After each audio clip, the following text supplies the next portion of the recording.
माणसाच्या आयुष्यात सर्व काही ऑनलाईन मिळत आहे, पण फक्त कर्माची फळं मात्र अजूनही ऑनलाईन मिळत नाहीत.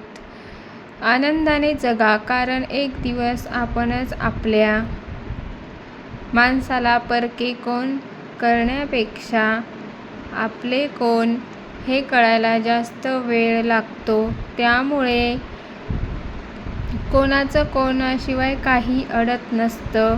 त्यामुळे आपण हे समजायला माणसाचं अख्खं आयुष्य जातं. उगवणाऱ्या सूर्याचे आणि पळणाऱ्या घोड्याचे चित्र भिंतीवर लावून प्रगती होत नसते.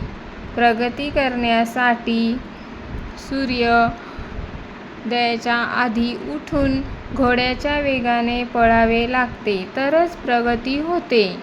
कर्माची वसुली सुरू झाल्यावर देवाकडे मागितलेले सर्व काही आशीर्वादसुद्धा काही काम करत नाही. वेळ फार हळू येते. जेव्हा आपण त्याची उत्सुकतेने वाट पाहत असतो, वेळ अगदी कमी असतो, तेव्हा आपण आनंदी असतो. वेळ जाता जाता नाही, तेव्हा आपल्याला दुःख असते. प्रत्येक वेळी वेळ आपल्या सोयीप्रमाणे येत नाही. म्हणून आनंदाने जगा. म्हणून वेळोवेळी आनंदी राहा, आनंदाने जगा. आयुष्य एकदाच आहे. वेळ फार हळू येते.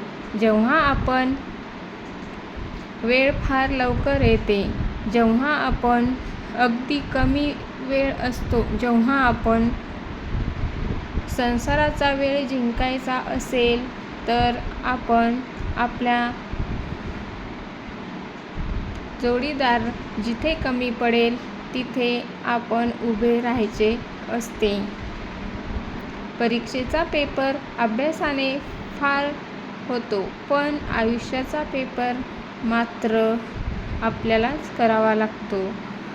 हिमतीने पार होतो. रिस्क घेतली तर आयुष्याचा आनंद फिक्स आहे. म्हणून रिस्क घ्या, कारण आयुष्य हे एकदाच आहे. म्हणून मनासारखं जगा. मन मारून नका जगू. आयुष्य हे एकदाच आहे.